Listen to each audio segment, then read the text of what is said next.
I had a bit more to say at the top of the program about the pro-Palestinian, pro-Hamas, anti-Israeli protests at universities around this country. I showed you this clip. I want to show you again. Have a look at this. This is an Israeli protester being intimidated by pro-Palestinian protesters at Melbourne's Monash University. And that's what we're doing right now. This man needs to leave immediately. And you people, every time you dare to show your face, you Israeli-loving genocide supporters, we will be here, we will not leave.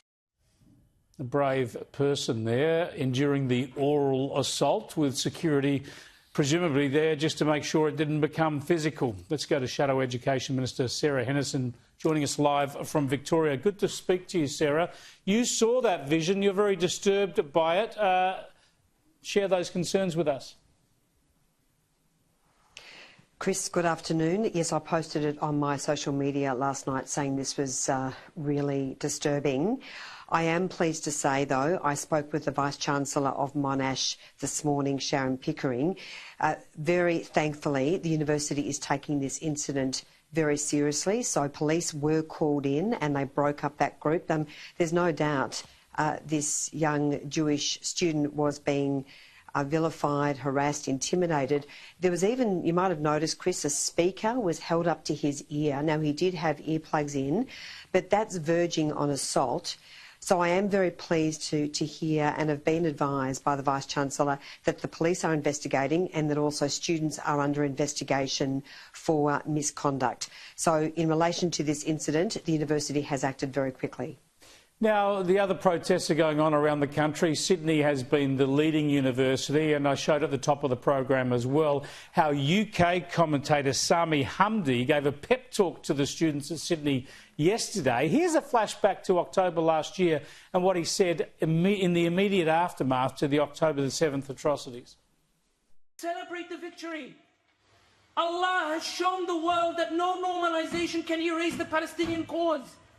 When everybody thought it was finished, it's roaring. How many of you feel it in your hearts when you got the news that it happened? How many of you felt the euphoria? Allahu Akbar. How many of you felt it?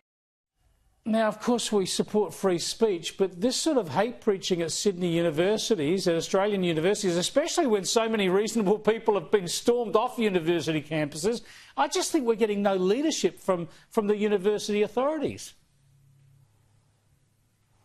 Well, Chris, it's very important to reiterate that hate speech is not free speech.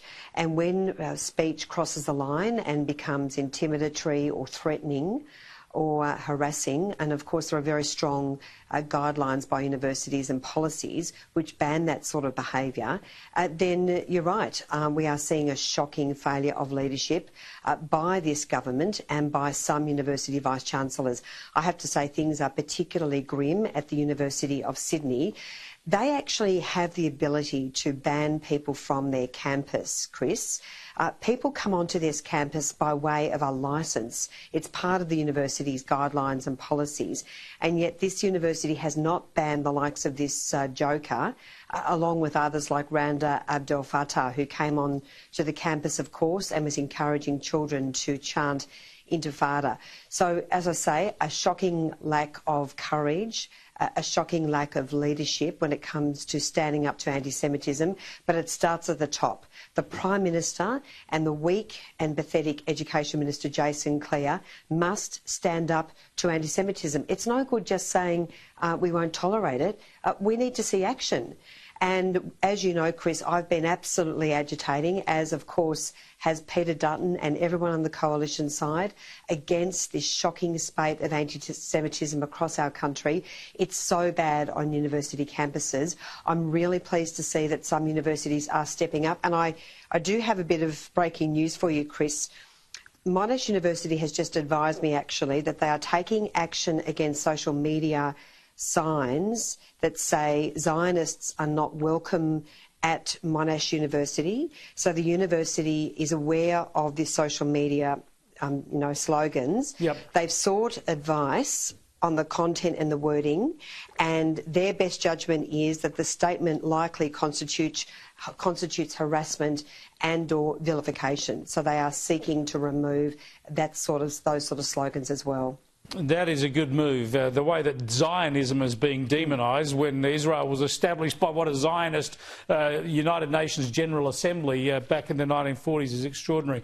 Thanks for joining us with that breaking news. Senator Sarah Henderson there from Victoria. Of course, that university, Monash University, named after one of the most famous Jewish Australians of all time, if not the greatest Jewish Australian, General Monash.